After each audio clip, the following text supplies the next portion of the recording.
Le Seigneur des Seigneurs, le Dieu glorieux, le puissant sauveur. Amen. Vous êtes là? Amen. Est-ce que tu peux saluer celui qui est à tes côtés et lui souhaiter la bénédiction du Seigneur? Dis qu'elle soit bénie au nom de Jésus.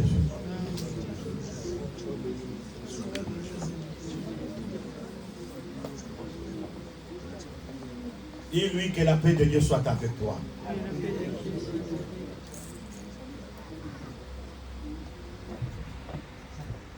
Nous sommes ici pour la gloire de Jésus-Christ. Nous allons un petit peu vous parler de la part de Dieu, après on va encore prier par la grâce de Dieu. Amen. Nous sommes en train de voir une grande caractéristique que nous avons parlé sur du crocodile de Job chapitre 41, où nous avons démontré qu'il est le roi de tous les fiers animaux sur la terre et il a été créé pour ne rien craindre. Par là, nous avons contemplé un aspect de la royauté. Et nous disons que dans le livre de Job chapitre 41, lorsqu'on parle de ce crocodile, on dit qu'il a été créé pour ne rien craindre. Et sur la terre, rien n'est son maître. C'est-à-dire que sur la terre, il est le roi de tout. Il gouverne tout. Mais à la manière des hommes, les crocodiles se retrouvent dans les eaux. Mais dans les Écritures, on dit que sur la terre, personne n'est son maître. Donc c'est pour dire que quand il sort des eaux, il gouverne sur toute la terre. C'est là que nous croyons par la grâce de Dieu que il était nécessaire que Moïse soit retiré des eaux. Et c'est Moïse qui était retiré des eaux comme étant le grand crocodile. C'est Moïse là, lorsque Dieu commence à l'utiliser, même Pharaon ne peut rien contre ce Moïse. C'est là que nous disons que si Pharaon avait régné, le règne de Pharaon a aussi une fin. Et nous aimons ce Moïse qui peut comparaître devant Pharaon. Parce que Moïse, depuis son enfance, il a été élevé dans la maison de Pharaon. Moïse, de 40 ans, il a fui la colère de Pharaon. Mais Moïse, de 80 ans, il a affronté Pharaon. J'aimerais que tu puisses avoir 80 ans pour affronter Pharaon. Amen. Parce qu'à l'âge de 80 ans, ce n'est pas n'importe quel Moïse. C'est Moïse qui a croisé le buisson ardent. Bien-aimé, quand Dieu te fait grâce de croiser le buisson ardent, bien-aimé, Moïse, lorsqu'il a retourné pour regarder quelle est cette grande vision, il a vu les arbusseaux qui prenaient feu, mais qui ne se consumaient pas. Bien-aimé, ça c'est une grande vision. Et c'est là que nous disons que voyez les arbres, le feu est sur les arbres, mais les arbres ne se consument pas. C'est une grande vision. Et pour voir cette grande vision, il faut avoir 80 ans. Et Moïse a parlé dans Psaume 90 que le plus robuste auront 80 ans. C'est pour dire que pour avoir 80 ans, il faut être plus robuste. Amen. Oh, gloire au Seigneur, nous sommes plus robustes. Amen. Nous sommes plus robustes parce que nous avons le pouvoir sur les démons. Amen. Nous sommes plus robustes parce que nous avons le pouvoir sur le diable, sur les sorciers, sur les magiciens. Aucun enchanteur ne peut rien contre nous. Amen. Parce que nous sommes plus robustes, nous avons l'âge de 80 ans. Amen. Moïse, de l'âge de 80 ans, il n'est pas célibataire. Yes. Moïse, qui avait 40 ans, était célibataire, il a fui la colère de Pharaon. Yes. Moïse, à 80 ans, il n'est pas célibataire, il est marié, il doit affronter Pharaon. Ah, les célibataires n'ont pas le pouvoir sur le diable. Vous êtes là? Amen. Les célibataires n'ont pas le pouvoir sur le diable. Et là, toi, tu vas me dire que non, moi, je suis célibataire, je n'ai pas d'homme, je n'ai pas de femme. Est-ce que je ne peux pas avoir le pouvoir sur le... Je te le dis de tout mon cœur. Et je dis aussi, même dans l'arche de Noé, les célibataires n'entreront pas. Amen. même à Macpéla, les célibataires n'entreront pas. Parce qu'à l'arche de Noé, ils sont entrés 2 à 2.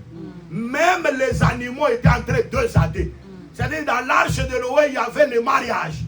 Et nous croyons aussi qu'à Macpéla, ils ont enterré Léa, ils ont enterré Jacob. C'est le couple. On a enterré Sarah, on a enterré Abraham, c'est un couple. On a enterré Rebecca, on a enterré Isaac, c'est un couple. Donc à Macpéla, les célibataires n'entrent pas. Et quand je parle de célibataires, les célibataires, c'est avant la traversée du Jourdain. Et pourquoi quand Jésus demande, il dit qu'est-ce que les gens disent que moi je suis? Ils disent que non. Il dit, voyez, ces gens-là disent que tu es Jérémie. Or, dans les Écritures, c'est Dieu qui avait interdit Jérémie de se marier. Donc, Jérémie célibataire. Oh, tu es Jean-Baptiste. Jean-Baptiste célibataire. Oh, tu es Élie.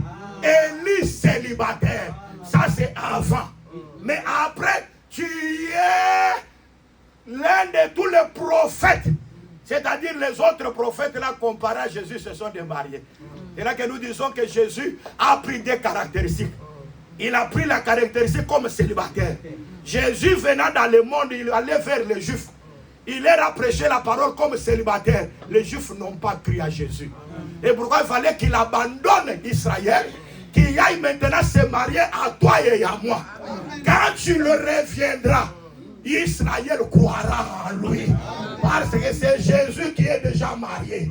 C'est-à-dire que Jésus marié, c'est Jésus responsable. Très bien, très bien. Est-ce que vous croyez à ça? C'est Jésus mature. C'est pourquoi quand Abraham a vu que Isaac n'était pas encore enfant, il est devenu fils. Il a décidé que Isaac puisse avoir une femme en mariage. C'est-à-dire que celui qui peut prendre une femme en mariage doit être un fils. C'est-à-dire une personne mature. Il y a des gens qui se marient sans maturité. C'est pourquoi le mariage, vous voyez toujours, il y a des problèmes parce qu'il n'y a pas la maturité, parce que les gens ne sont pas fils. Ils sont encore enfants. Or, Paul dit en Galates 4, quand tu es enfant, tu ne diffères en rien d'un esclave. Parce que même un serviteur dans la maison peut t'envoyer, va. Mais pendant que toi tu es l'héritier, mais un serviteur dans la maison t'envoie. Or, le serviteur dans la maison ne peut pas envoyer un héritier. Mais quand tu es encore enfant, tu n'as pas le discernement. On peut t'envoyer, mais quand tu deviendras fils, les esclaves ne t'enverront jamais. Amen. Parce que le fils, c'est la maturité. Ah, quand je parle des esclaves, je parle de la chair. Je parle des choses qui font que la chair ait le désir. Les impudicités, l'ivrognerie, les mensonges. Quand tu seras fils, les mensonges ne te domineront pas. Amen. Est-ce que je parle au fils ici? Amen. Quand tu seras fils, l'impudicité ne te dominera jamais. Amen. Est-ce que vous êtes là? Amen. Quand tu seras fils, tu auras le pouvoir de dominer même dans la maison de ton père. Et ça c'est très important. Mais remarquez, nous disons que pour se marier, il faut être fils. C'est-à-dire, il faut avoir la maturité. Il y a des gens qui se marient pour le plaisir du sexe. Oh non, je vais me marier pour éviter l'impudicité, je dois prendre une femme. Je vous l'ai dit, David marié, il a pris la femme d'autrui. Mais Joseph célibataire, il a fui la femme d'autrui. Amen. Très bien, très bien. Vous êtes là? Donc je vais tout simplement vous dire que pour vaincre l'impudicité, ce n'est pas parce que vous êtes marié. Il y a des gens qui se sont mariés mais qui courent derrière d'autres jupons. Aïe, aïe, aïe, aïe. Vous êtes là? C'est pourquoi, pour échapper à cette force, il faut que Dieu te délivre. Amen. Je lève ma main droite et je dis que Dieu te délivre au nom de Jésus. Amen. Quand Dieu te délivre, tu deviens maintenant mature. Et si maintenant tu t'es marié à cette femme-là, tu seras toujours fidèle à cette femme-là. Amen. Vous êtes là? Amen. Et pourquoi nous disons que les mariages soient honorés de tous. Et que le lit conjugal soit exempt de toute souillure. Car Dieu jugera les impudiques et les adultères. Vous êtes là? Amen. Impudique, c'est un célibataire. Quand tu commets l'impudicité, on dit qu'il est impudique. Mais un adultère, c'est quelqu'un qui est marié, qui prend une autre femme. Là, c'est un adulte. Et l'Écriture dit que Dieu jugera les impudiques et les adultères. Oh, parce que je ne suis pas encore marié. C'est pourquoi je peux encore prendre une autre femme. Je peux prendre celle-ci. Non, non, Dieu jugera les impudiques. Oh, je suis marié, je vais encore prendre une autre. Dieu jugera les adultères. Mais alors, je vous pose la question. Sur le lit conjugal, il y a combien de personnes? Hein? Est-ce que les pasteurs viennent aussi sur le lit conjugal? Hein? C'est pourquoi nous disons que le lit conjugal d'abord est composé de 2 personnes. Et ces 2 personnes doivent être matures pour gérer leurs problèmes. Vous êtes là? Amen. Ils doivent être matures pour gérer les problèmes du lit conjugal. Et ça, c'est très, très, très important. Ne mettez pas une 3e personne sur le lit conjugal. Vous êtes là? C'est pourquoi moi, je suis contre la polygamie. Vous êtes là? On dit que la polygamie n'est pas mauvaise. Tu peux prendre plusieurs femmes. Mais sur le lit conjugal, il y a combien de femmes et combien d'hommes? Une femme. C'est-à-dire que, comme on dit le lit conjugal, il y a un homme et une femme. C'est-à-dire que Dieu est pour l'homme et la femme. Il n'est pas pour l'homme et les femmes. Alors les gens prennent maintenant. Vous voyez, David avait 500 femmes. Salomon avait 1000 femmes. Mais là, vous mettez des choses dans le temps qui n'est pas approprié. Parce que le prophète David, je crois que David c'était un prophète. Amen. Et un prophète c'est un signe, un présage en Israël. Amen. Vous êtes là? Amen. En réalité, ce prophète-là ne parlait pas de lui-même. Mais il parlait du Seigneur Jésus-Christ. Qui a plusieurs femmes, c'est-à-dire vous qui êtes plusieurs, vous formez un seul corps. Amen. Amen. Nous sommes plusieurs membres, mais nous formons un seul corps. Vous êtes là? Amen. Vous voulez vous engager dans un mariage, ne forcez même pas votre enfant de se marier. Vous êtes là? Amen. Même votre fille, ne forcez pas. Toi, à cet âge, tu ne te maries pas. Ne force pas la nature. Amen. Oh, mon garçon, tu as déjà âgé. Il faut. Bien aimé, pour qu'il y ait une décision sur le mariage, nous devons constater qu'il y a d'abord la maturité. Amen. Vous êtes là? Amen. C'est pourquoi dans les Écritures, en Cantique des Cantiques, l'Écriture dit que nous avons notre petite sœur. Elle n'a pas encore eu de mamelle. Mais quand quelqu'un viendra pour la prendre à main, nous mettrons de murs. C'est-à-dire nous empêcherons à cette personne-là de venir prendre notre petite sœur parce que notre petite sœur n'a pas encore de mamelle. Donc pour une femme avoir des mamelles, c'est la maturité aussi. Amen. Tu vas prendre ton enfant, elle a déjà atteint l'âge nubile. Vous voyez, elle a déjà terminé la licence, elle a déjà fait le master, elle a fait ceci. Maintenant, elle est mature pour les études, même dans la chair, ne donne pas la maturité. Amen. Vous êtes là? Amen. Il y a des gens qui ont beaucoup étudié mais ne sont pas matures. Et moi je vous le dis en vérité, toute la sagesse et l'intelligence de la terre est nulle devant Dieu. Amen. Pour être mature, il faut que Dieu te donne la responsabilité par rapport à la parole. Amen. Donc quand vous reconnaissez la parole, vous êtes mature.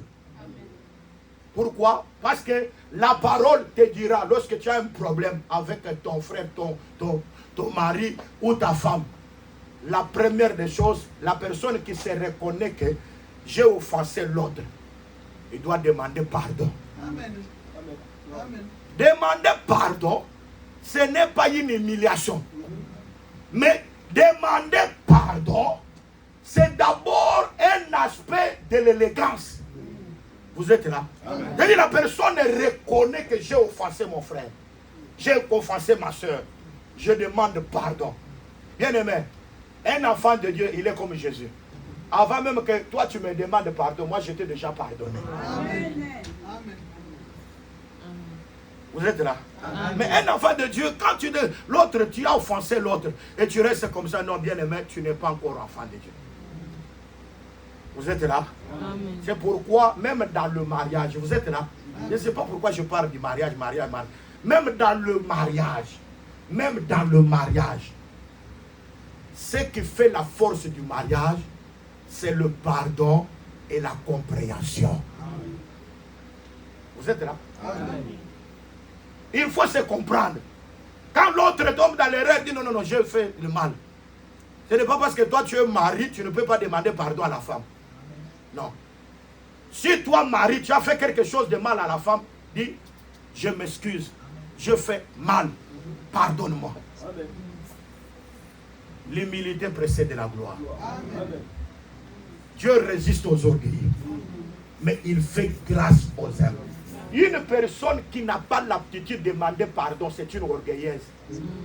Vous êtes là?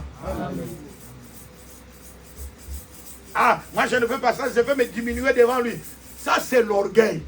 Dieu résiste aux orgueilleux, mais il fait grâce aux... Bien aimé, il y a une soeur qui m'a dit, il avait un problème avec sa belle-mère. Il n'a rien fait à sa belle-mère là. Il dit, mais sa belle-mère veut qu'on puisse parler avec elle. Alors il m'a dit, apôtre, qu'est-ce que moi je dois faire? Moi je dis, l'écriture dit, même si cela ne dépend pas de vous. Vous êtes là? Est-ce que vous m'entendez? L'écriture dit que même si cela ne dépend pas de vous, c'est-à-dire même si dans votre caractère, tu n'es pas apte de chercher quelqu'un pour se réconcilier. Mais Paul exhorte que même si cela ne dépend pas de vous, cherchez la paix avec tous. Vous voyez ça? Donc c'est pour dire que quand tu cherches la paix, tu es libre. C'est pourquoi il y a des fois, je n'ai pas fait quelque chose de mal. Mais pour chercher la paix avec la personne, je dis, bien aimé, pardonne-moi. Mais à moi-même, je sais que je n'ai pas fait du mal. Mais je demande pardon pour chercher la paix. J'ai parlé mal? Non. Hein? J'ai prêché mal, hein? Et vous regardez comme si j'ai prêché mal. Et comme si vous avez un petit souci, vous dites, ah, comment il peut dire quelque chose comme ça? Mais bien aimé, même si cela ne dépend pas de vous, cherchez la paix avec tous. Vous êtes là? Amen. Cherchez la paix avec tous. Et pour chercher la paix, il faut avoir l'humilité. Bien aimé, Dieu Tout-Puissant, Créateur du ciel et de la, il a quitté le ciel. Qui avait péché? C'est Dieu ou c'est toi? Hein? Mais pourquoi toi tu as péché? Dieu qui n'a pas péché, il est venu te chercher. Vous comprenez quelque chose là-bas? Est-ce que vous comprenez quelque chose? Amen. Moi, j'ai péché. Dieu n'a pas péché. Mais Dieu abandonne sa gloire. Il descend pour venir me chercher. Et puis, il reçoit d'ignominie pour chercher la réconciliation avec toi. Et pourquoi l'Écriture dit, quel est le plus grand amour que de donner sa vie pour celui qu'on aime. Quand vous aimez, vous devez donner votre vie pour les autres. C'est pourquoi le sens de la responsabilité est d'une importance capitale. Ne soyez pas des enfants, mais grandissez dans la foi. Je veux dire au peuple de Dieu que Jésus-Christ revient. Je dis Maranatha. Jésus-Christ revient bientôt. Frères et sœurs, je vous le dis, tous les signes se sont parfaitement accomplis. Les signes avant-coureurs se sont parfaitement accomplis. Et en tant que prédicateur de la bonne nouvelle du royaume, je vous donne un communiqué plus important. Jésus-Christ revient bientôt. N'entrez pas dans des distractions des hommes. Et il nous a donné un conseil. Souvenez-vous de la femme de Lot. Parce que la femme de Lot, même s'il saute, mais le problème de la femme de l'autre regardera toujours en arrière. C'est-à-dire quoi? La femme de l'autre cherchera toujours les intérêts de Sodome. Quand je parle de Sodome, Gomorrhe, je parle le monde. Vous êtes là? Amen. Vous êtes là? Amen. C'est pourquoi quand nous sommes de Dieu, même un musicien profane vient pour chanter. Toi, tu ne peux jamais être intéressé à ces choses-là. Est-ce que vous m'écoutez très bien? Amen. Et il y a même de ceux qui se disent enfants de Dieu, ils sont dans des polémiques des gens du monde. Moi, je suis pour ces musiciens-là. L'autre dit, moi, je suis pour l'autre là. Moi, je suis... Frère, je vous le dis dans la vérité. Un enfant de Dieu ne se corrompt pas dans les choses de la terre. Vous êtes là? C'est pourquoi ayez 80 ans comme Moïse. C'est-à-dire, soyez mariés. Ayez la maturité dans les choses de Dieu. Parce que quand je parle du buisson ardent, moi j'interprète le buisson ardent comme le chandelier. Parce que le chandelier c'était aussi les bois, c'était aussi un arbre, mais qui avait le feu, mais qui ne se consumait pas. Et Dieu, pour allumer son chandelier, il l'a allumé le jour de la Pentecôte. Le jour de la Pentecôte, parce que les bois dans la Bible, ce sont des hommes. Aïe, aïe, aïe. Est-ce que vous êtes là? Amen. Les bois dans la Bible, ce sont des hommes. Parce que Jésus lui-même a dit que je suis. Si on fait à moi, je suis l'arbre vert, mais vous qui êtes les arbres secs. Parce que Jésus lui-même était aussi un bois. Il était aussi un arbre. C'est pourquoi le jour de la Pentecôte, 120 disciples, c'était des bois. C'est pourquoi Dieu devait allumer la lampe, parce qu'ils avaient atteint 80 ans.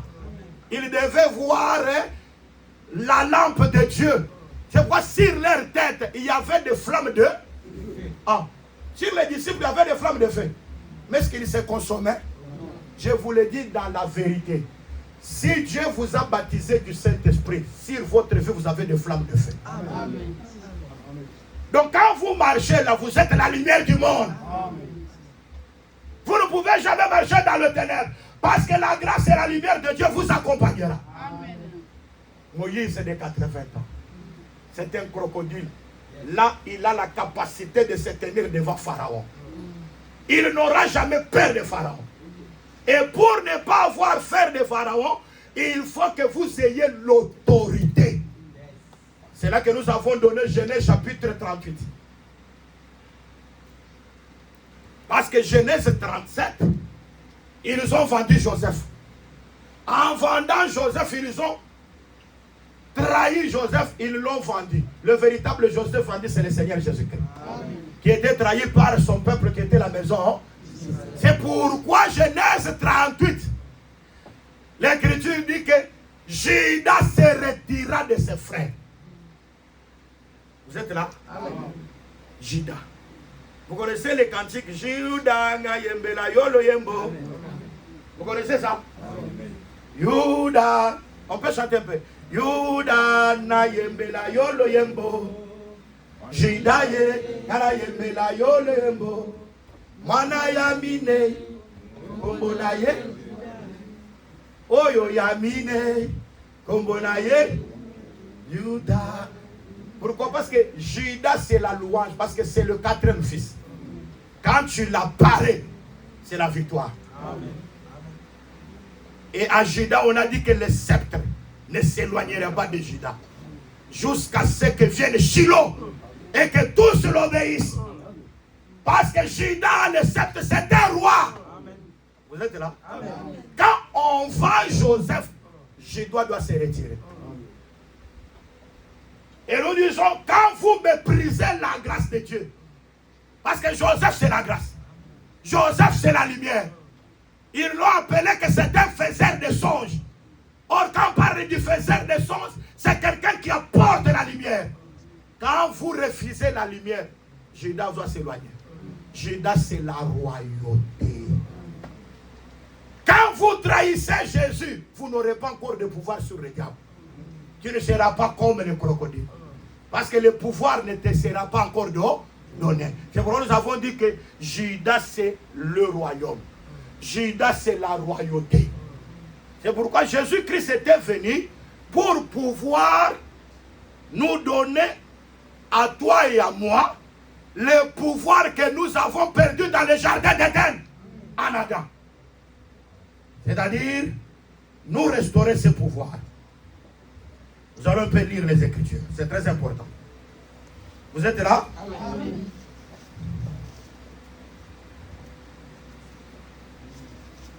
Luc, chapitre 10.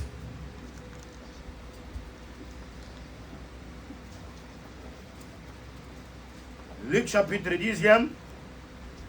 Vous êtes? Vous êtes déjà? Amen. Qui a la Bible ici? Qui a la Bible? Qui a sa Bible? Même dans le téléphone. Montrez-moi. Vous avez la Bible? Ouvrez votre Bible. Même dans le téléphone. Entrons dans le livre de Luc chapitre 10e. Verset 19. Luc chapitre combien? 10. Vous êtes là? Amen. Luc chapitre combien? 19. 10 verset combien? 19. Je lis au nom du Seigneur Jésus-Christ. Amen. Voici, je vous ai donné le pouvoir de marcher sur les serpents et les scorpions et sur toute la puissance de l'ennemi. Et rien ne pourra vous nuire. La parole du Seigneur. Amen. Qui a parlé que je vous ai donné le pouvoir de marcher sur les serpents et les scorpions? Qui parle ici? Qui parle ici? J'aimerais que vous répondiez à haute voix. Qui parle ici? Jésus. Il dit, je vous ai donné le pouvoir. Le pouvoir de faire quoi? De marcher. De marcher sur quoi? Hein? Parlez très bien. Sur quoi? Il y a combien d'ennemis ici? Le premier ennemi c'est qui?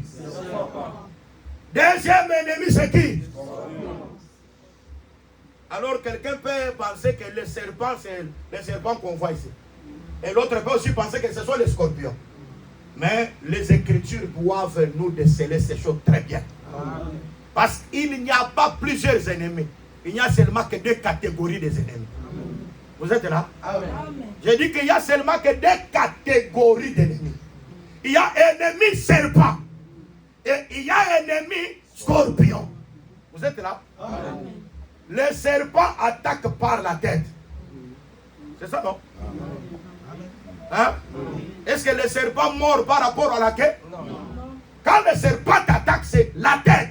Il part. Il t'attaque. Mais le scorpion n'attaque pas par la tête. Il attaque par les derrière. Donc, en d'autres termes, c'est Psaume 90. Parce que dans le livre de Psaume 90, celui qui a écrit, c'est le frère Moïse. Il dit que tu ne craindras pas la flèche qui court en plein jour.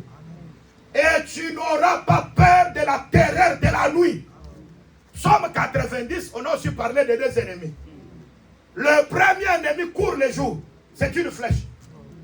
Donc c'est un ennemi qui attaque par devant. Ça c'est le serpent. Et un autre ennemi c'est la terreur de la nuit. Parce que dans la nuit on ne voit pas l'adversaire. En d'autres termes, Jésus a répété Psaume 90 pour dire qu'il y a des ennemis de la journée, il y a aussi des ennemis de la nuit. Amen. Vous êtes là? Amen. En d'autres termes, ennemi serpent, c'est l'ennemi que tu connais.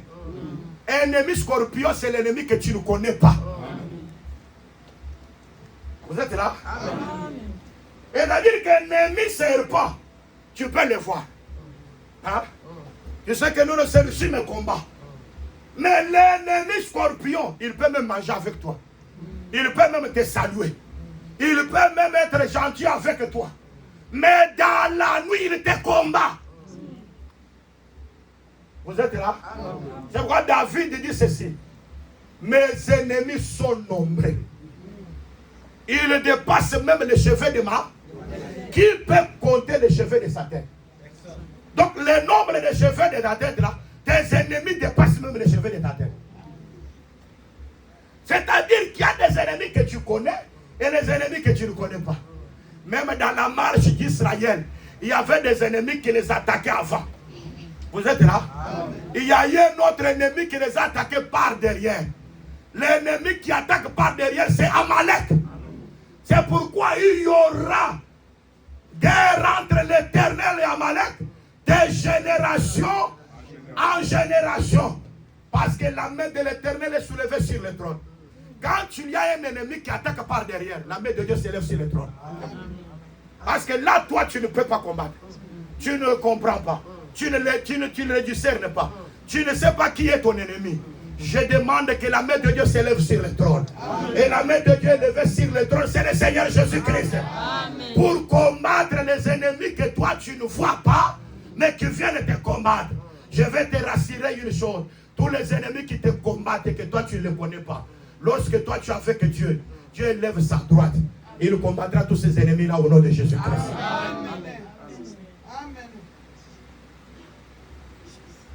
C'est pourquoi ne donnez pas confiance à qui que ce soit.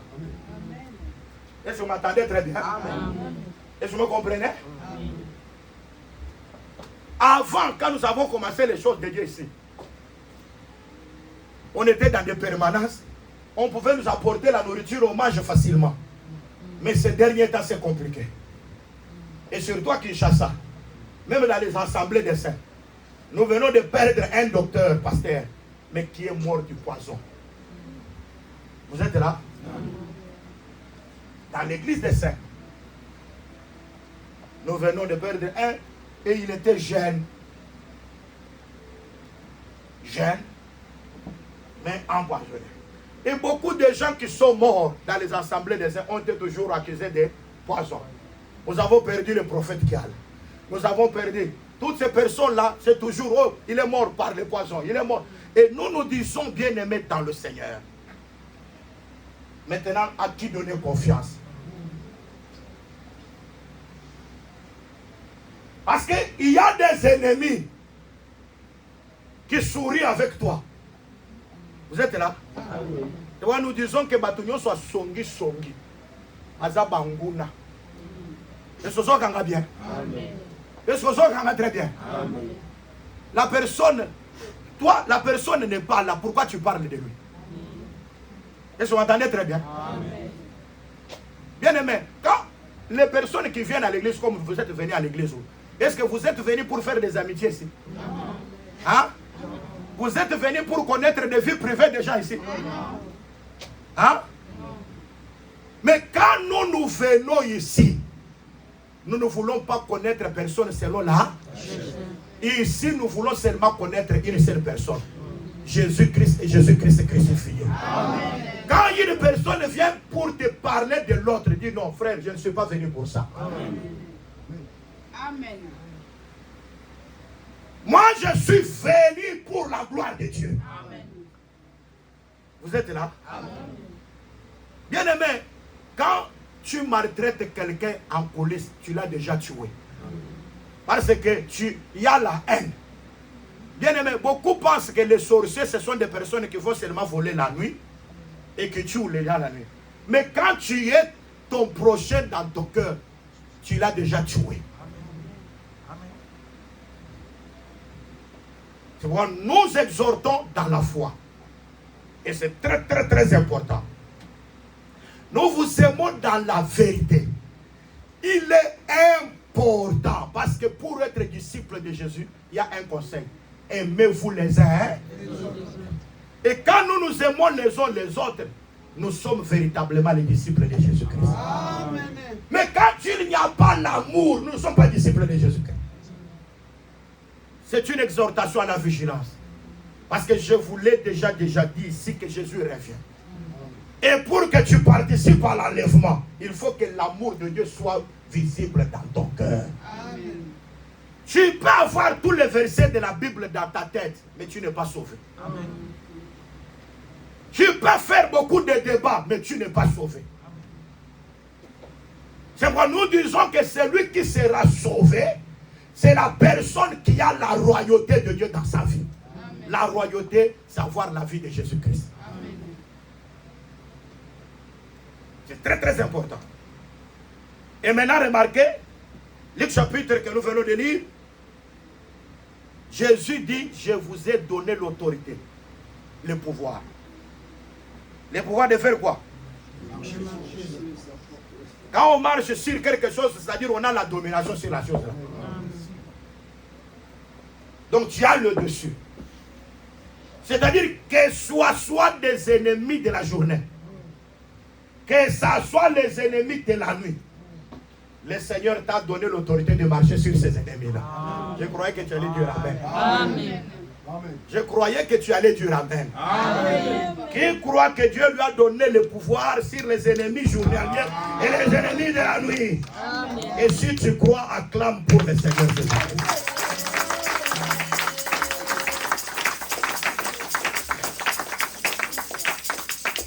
Acclamez pour Jésus encore une fois de plus. Et déclare dans ta bouche que Dieu m'a donné le pouvoir sur les ennemis journaliers et les ennemis nocturnes. Déclare ça dans ta bouche. Déclare ça au nom de Jésus. Parle avec assurance. Parle au nom de Jésus. Les ennemis de la journée visibles, moi j'ai le pouvoir sur ces ennemis-là. Les ennemis de la nuit, j'ai le pouvoir sur ces ennemis-là. Parle, confesse. Je te donne la victoire sur les ennemis de la journée et les ennemis de la nuit. Que Dieu te donne ce pouvoir au nom de Jésus.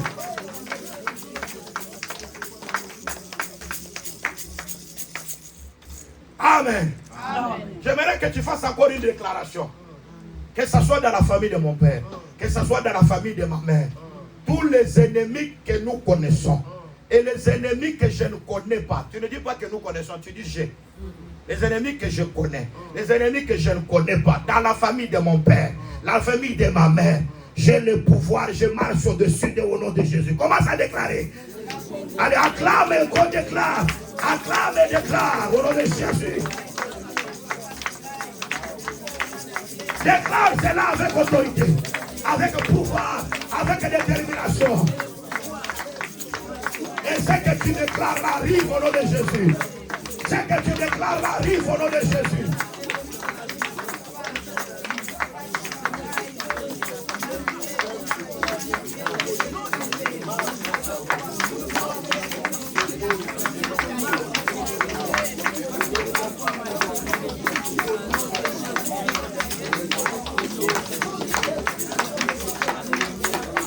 Au nom puissant de Jésus de Nazareth. Au nom puissant du Seigneur Jésus-Christ.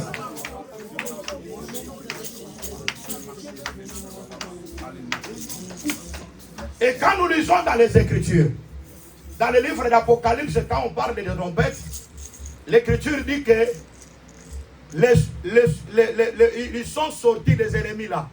Ils avaient le pouvoir comme le pouvoir des scorpions.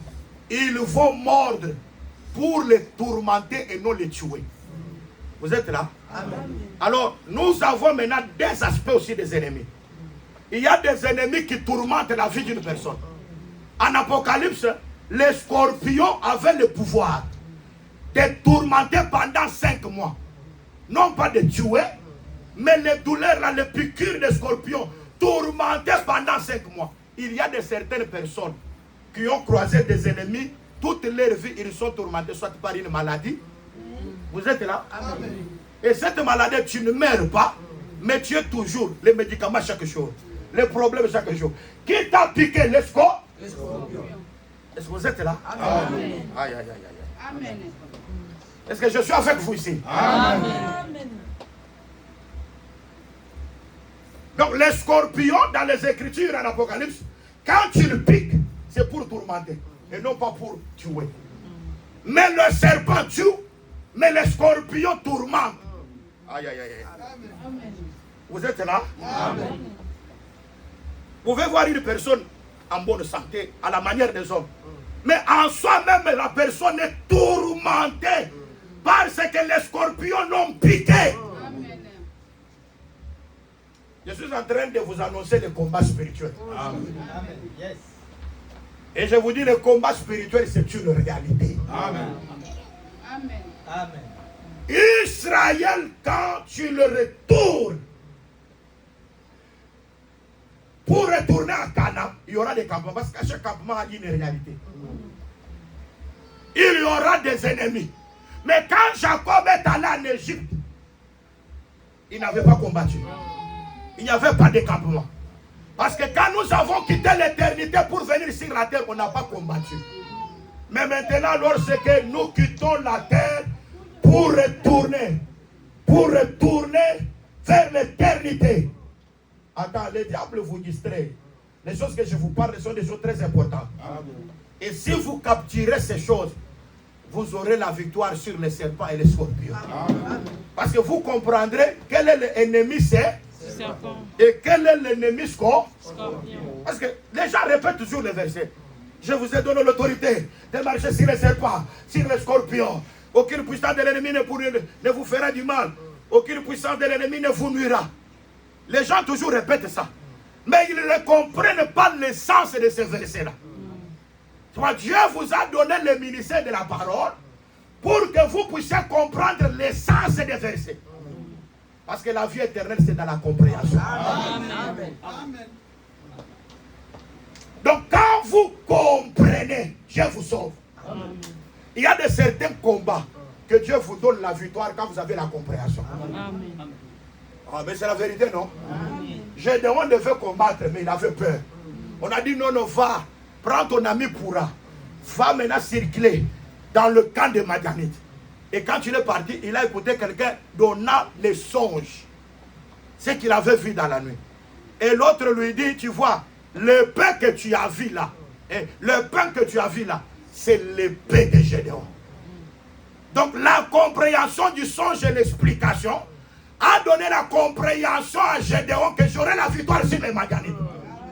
Vous êtes là? Amen. Quand vous avez la compréhension du songe et l'interprétation du songe, vous avez la compréhension, vous avez la victoire sur les forces. Amen. Vous n'allez pas prier comme des ignorants. Parce qu'il y a des gens qui prient comme ignorants. Moi, je n'aimerais pas que tu pries comme ignorant. Que tu puisses comprendre quel est ton ennemi. Je vous l'ai dit en vérité, nous avons plusieurs ennemis. Que tu ne le veuilles pas, que tu le veuilles. Dans ta vie, comme tu as crié en Jésus-Christ, qui sera toujours affronté à des ennemis. Vous êtes là?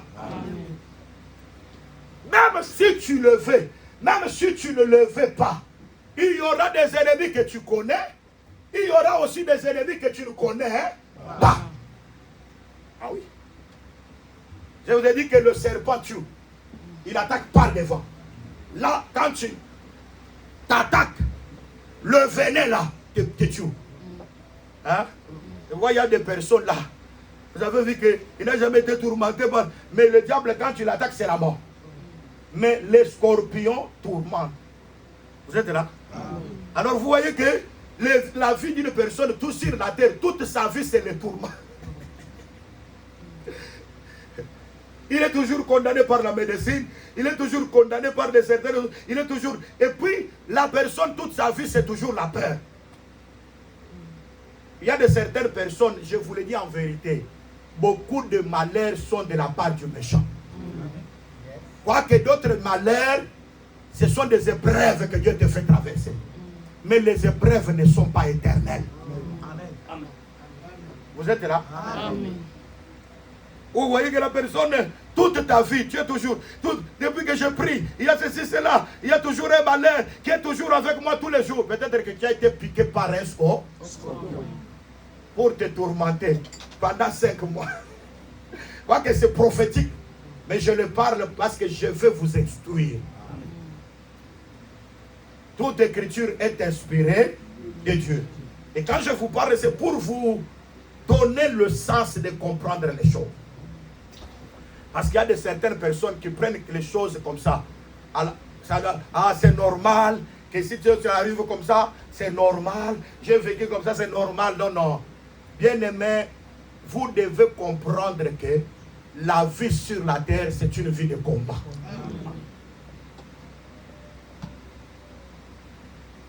voyez pas quelque chose ne marche pas dans votre vie, il faut avoir le discernement. Il faut comprendre que peut-être il y a quelque chose, une poussée, une énergie négative qui est en train de combattre. J'ai dit ça aux personnes que Dieu a donné le pouvoir. Amen. Parce que le pouvoir, je voulais dire que c'est Judas. Quand tu refuses Joseph, Judas s'éloigne. Mais quand tu es avec Joseph, Judas est là. Si tu es avec Jésus-Christ, Dieu te donnera le pouvoir de marcher sur les serpents et sur les scorpions. Et aucune puissance de l'ennemi ne vous nuira. Vous êtes là? C'est-à-dire aucun sorcier ne vous fera du mal. Qui croit que les sorciers ne lui fera pas du mal? Amen. Qui croit que le magicien ne lui fera pas du mal? Amen. Est-ce que vous le croyez? Amen. Est-ce que tu peux parler à celui qui est à tes côtés que le méchant ne me fera pas du mal? Non, ça lui le dit lui. Hein? Parle lui, pas mauvais. Tu confirmes ce que je déclare au nom de Jésus-Christ. Ça s'accomplira au nom de Jésus. Amen. Et je suis convaincu quand vous sortez ici, aucun ennemi ne vous nuira. Amen. Je dis qu'au sortir de ces lieux, aucun sorcier ne vous nuira. Amen. Je dis que les serpents, les scorpions seront sous votre pouvoir. Amen. Les esprits qui tuent et les esprits qui tourmentent, ils seront votre marche bien au nom de Jésus-Christ de Nazareth. Amen. Amen. Amen. Parce que l'autorité est d'une importance capitale. Amen. Jésus parla à Israël et il dit que Israël, le royaume vous sera ôté et sera donné à une nation qui portera son fruit. C'est-à-dire que le royaume c'est Judas. Quand on dit que sera ôté, c'est-à-dire que comme vous n'aimez pas Jésus, le royaume on vous enlèvera ça. On enlèvera Judas pour que Judas vaille vers notre peuple. Parce que quand Judas quitte son peuple, il va trouver la femme et il va enfanter. Amen. Amen. Gloire au Seigneur Jésus. Amen. Alors j'aimerais que nous puissions aujourd'hui nous exhorter un petit peu parce qu'on va prier sur les lézards. Vous connaissez les lézards? Hein? Amen. Qui connaît les lézards? Qui a déjà vu les lézards ici? Hein? Ici, en France, ici, vous avez déjà vu les lézards? Hein? Vous avez déjà vu les lézards? Oui, dans un zoo. Au jardin? Qui connaît les lézards?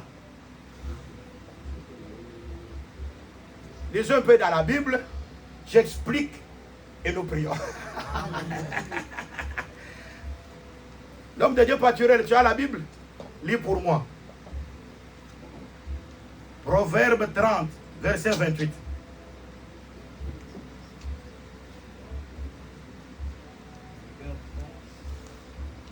Proverbe chapitre 30, verset 28. Proverbe chapitre 30, verset 28. Ok. Lisons au nom du Seigneur Jésus-Christ. Amen. Amen. Le lézard saisit avec les mains et se trouve dans les palais des rois. Est-ce que donnez un peu le micro à l'homme de Dieu pour qu'il n'écrive pas, parce que je pense que ceux qui sont là-bas n'attendent pas. La voix elle est trop basse. Le lézard saisit avec les mains et se trouve dans les palais des rois. On dit que les lézards saisit par les mains. Mais ces lézards se retrouvent où? Dans le palais des rois. C'est-à-dire qu'ils participent aussi à la royauté. Vous êtes là? Amen. Mais vous avez la capacité de les saisir avec les mains. Mais ces lézards se retrouvent dans le palais des rois. Aïe, aïe, aïe, aïe. Aïe, aïe, aïe. Est-ce que dans le palais des rois, il n'y a pas de lézards? Même à la manière des hommes. Hein? Si vous allez à Fontainebleau, hein? Dans les anciens là, palais là, hein? Vous allez trouver des Napoléon Bonaparte. Ce sont des personnes qui ont régné sur cette terre. Vous êtes là? Hein? Nous l'avons écouté quand on était sur les bancs de l'école. Napoléon Bonaparte. Ah, c'est Victor Hugo qui écrit. J'avais 2 ans quand Napoléon régnait sur Bonaparte. Donc ce sont des personnes qui ont régné sur cette terre. Mais même dans leur palais là, à la manière des hommes, si vous entrez là-bas, vous allez remarquer que les lézards aussi peuvent être là. Vous êtes là? Même là, au château de Versailles. Quand on s'est retrouvé que le Louis XIV, il régnait. Bien aimé, un homme ordinaire n'a pas l'accès d'entrer dans le palais royal. Mais les lézards se retrouvent dans le palais royal. Ah mais c'est compliqué. L'écriture dit que ce sont des lézards qu'on peut saisir avec les mains. Parce que si tu saisis le lézard, il ne doit pas te mordre. Vous êtes là? Est-ce que le lézard mord? Hein? Donc en d'autres termes, quand l'écriture dit qu'on le saisit avec les mains, ça veut dire que c'est quelque chose de faible. Amen. À la manière des hommes, tu peux le saisir, il ne te fera pas du mal. C'est quoi nous disons, nous, à la manière du monde. Le monde nous voit comme si nous sommes des faibles. Mais cependant, nous nous retrouvons dans le palais du roi. Sans audience, nous sommes là. Amen. On n'a pas demandé l'audience pour rentrer, mais le lézard se retrouve déjà dans le palais royal. Mais dans les Écritures, encore une écriture, encore, Lévitique.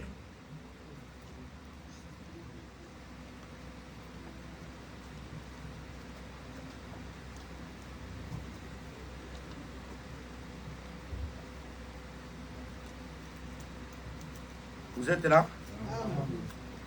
Nous allons comprendre les lézards.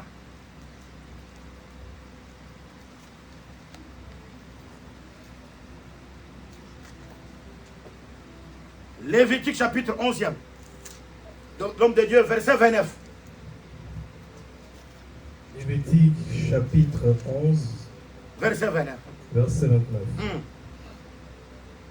Voici parmi les animaux qui rampent sur la terre ceux que vous regardez comme impurs. Vous regardez ces animaux-là comme impurs. La taupe, souris, une souris. Et les lézards. Selon leur espèce. Selon leur espèce. Tous les lézards, selon leur espèce, sont considérés comme impurs. Donc Dieu, dans la loi, avait vu que les lézards, c'était des animaux impurs. Vous êtes là? Amen. Mais écoute, un jour, en Actes des Apôtres, chapitre 10e, Pierre était en extase. Il voit une nappe. Et sur cette nappe-là, il y avait aussi les Césars. Hein? Et Dieu dit, les lézards que tu vois là, tue et mange. Pierre dit, rien de suer n'est entré dans ma bouche. Dieu dit à Pierre, c'est que moi j'ai déclaré pur.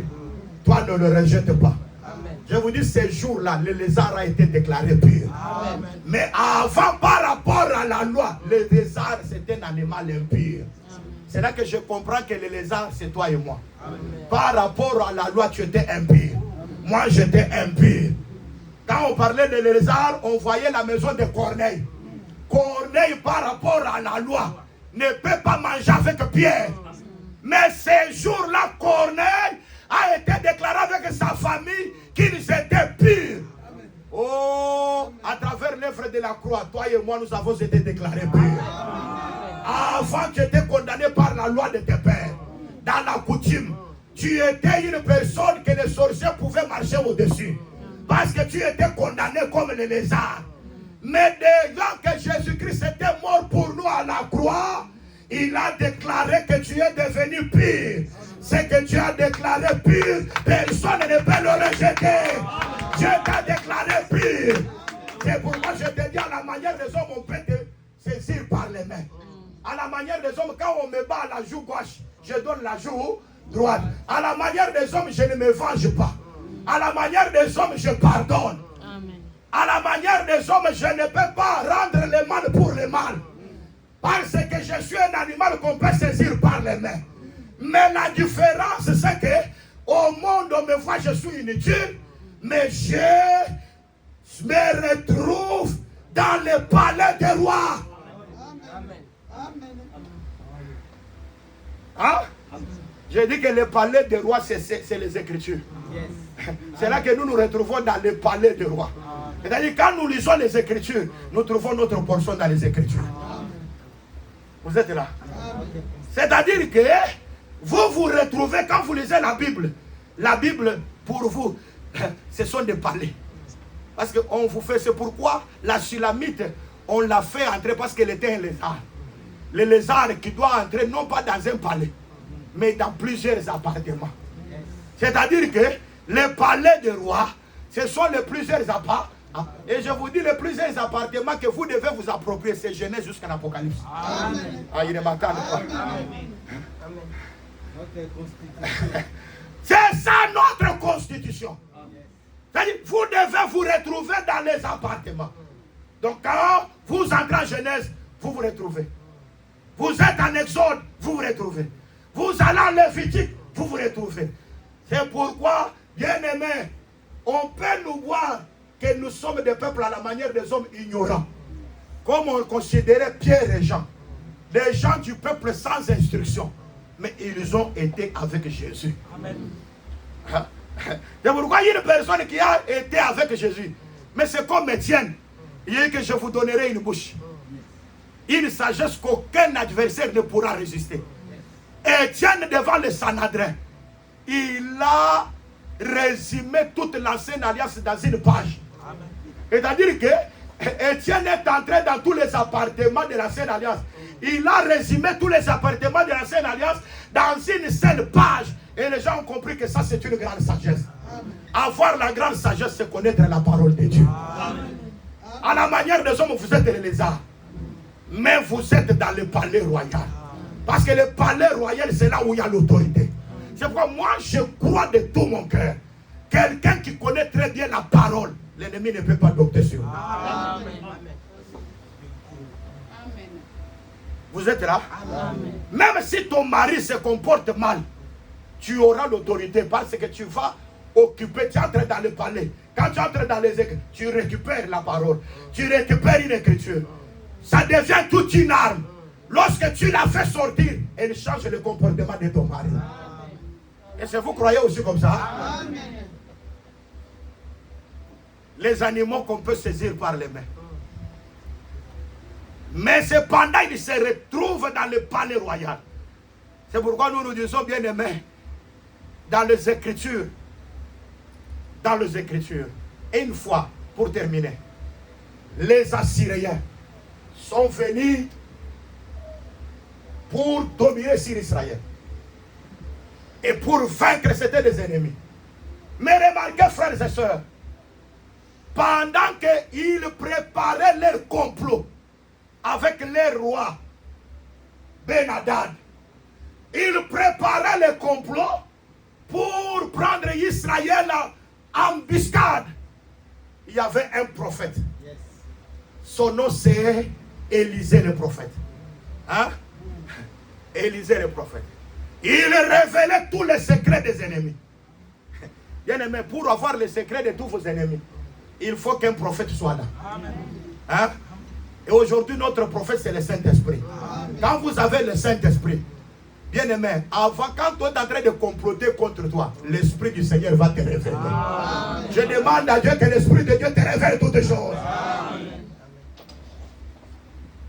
Alors, ils sont allés à parler à leur roi.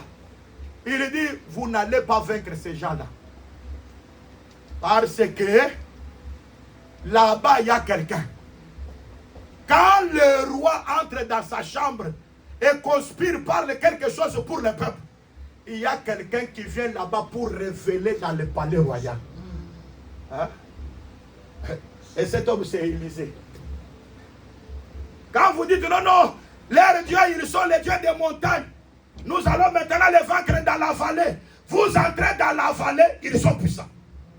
Vous allez sur la montagne, ils sont puissants.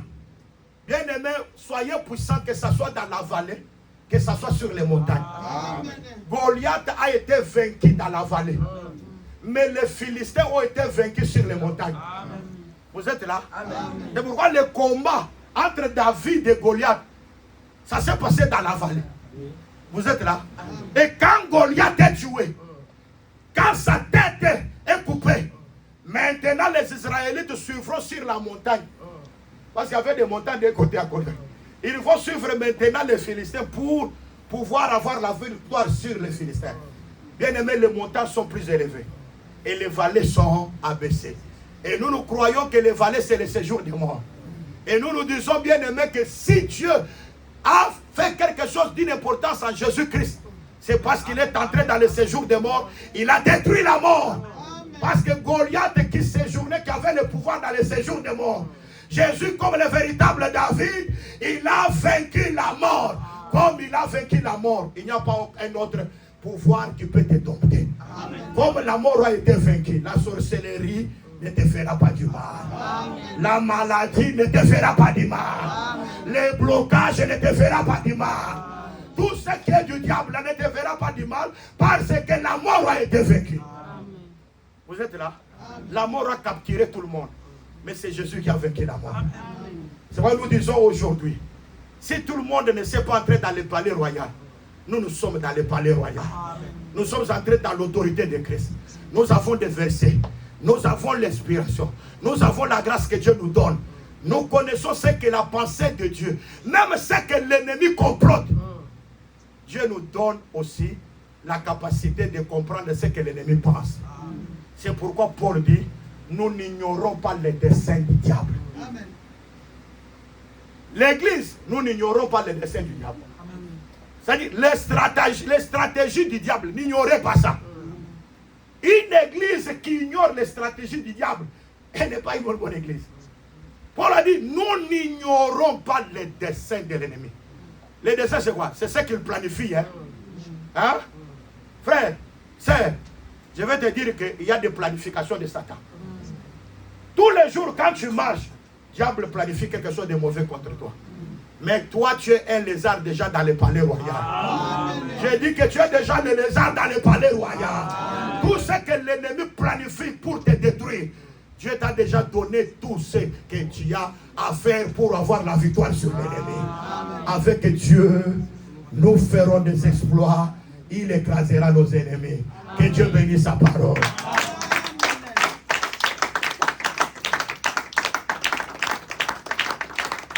Je croyais que tu allais clamer encore très fort. Parce que tu es un lézard. Tu te retrouves dans le palais royal. Tout ce que le diable planifie. Wow, le Seigneur te fait grâce. Amen. Tout ce que le diable te planifie, Dieu fait grâce. Que toi tu as le discernement. Amen. Amen. Amen. Qui croit qu'il est le lézard dans le palais royal? Amen. Qui croit qu'il est le lézard dans le palais royal? Amen. Tu ne connais pas seulement les desseins de Dieu, tu connais aussi les desseins des ennemis. Amen. Hein? Tu ne connais pas seulement ce que Dieu a préparé pour toi, tu connais aussi ce que le diable prépare. Pour que Dieu te donne la supériorité sur ces forces-là. C'est pourquoi tu es un lézard. Vous êtes là? Amen. Bien aimé, nous allons nous lever aujourd'hui pour combattre les forces de la sorcellerie. Hein? Les ennemis là que tu ne connais pas, nous allons nous tenir contre eux. Vous êtes là? Même des ennemis là que tu connais là, tu dois te tenir contre eux pour avoir la victoire sur ces forces là. Oh, gloire au Seigneur. Toi, tu ne mourras pas dans les champs de bataille. Je répète que tu ne mourras pas dans les champs de bataille. Amen. Je dis pour la unième fois que tu ne mourras pas dans les champs de bataille. Amen. Mais tu mourras dans ton jour. Amen. Je croyais que tu allais dire Amen. Amen. Qui croit qu'il mourra en son jour? Amen. Qui croit qu'il mourra rassasié de ses jours? Lève la main droite et dis que je ne mourrai pas, je vivrai. Je publierai les œuvres de Dieu. Confesse ça maintenant. Confesse ça avec la main là que tu as élevée là. Confesse cela. Je ne mourrai pas dans un champ de bataille. Moi, je mourrai dans mon jour.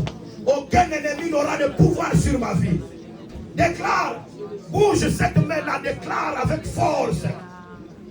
Déclare avec sa force. Parle que moi, aucun sorcier